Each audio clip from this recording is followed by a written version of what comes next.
Unlike most 20th century businesses, the Groce silk mill shaped the local environment by uniting man and animal under a common purpose.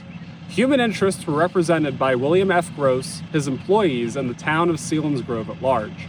Groce was an entrepreneur whose industrial successes in Littletown earned him a reputation for sound logistical skill and prowess at management, qualities which motivated the people of Selinsgrove to work for him and change certain aspects of town life.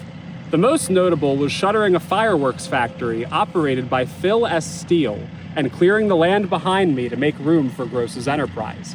Some of this clearing involved tearing down old outbuildings and moving them across town because Groce wanted more than the half lot guaranteed by his lease.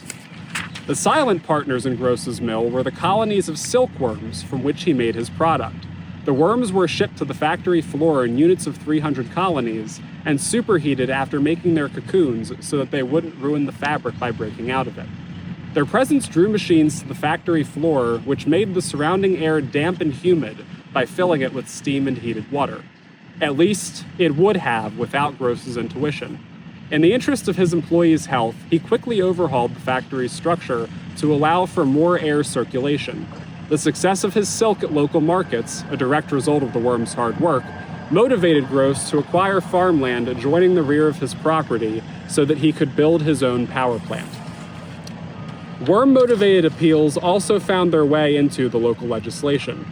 A newspaper report dated March 11, 1914, makes mention of a resolution to reposition streetlights on West Sassafras Street so that they centered on the factory space and could ensure that the mainly female staff stayed safe walking home.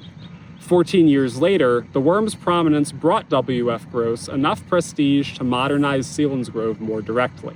He would propose the creation of a culvert dug through farmlands to channel excess stormwater to a less public place. The finished product drained water beneath West Walnut Street, where it would pass through a meadow and beneath a bridge to commingle with Penn's Creek. Spurred onwards by this innovation's success, town leaders would later alter Selinsgrove's infrastructure to accommodate a storm sewer designed according to new gravity sewerage principles.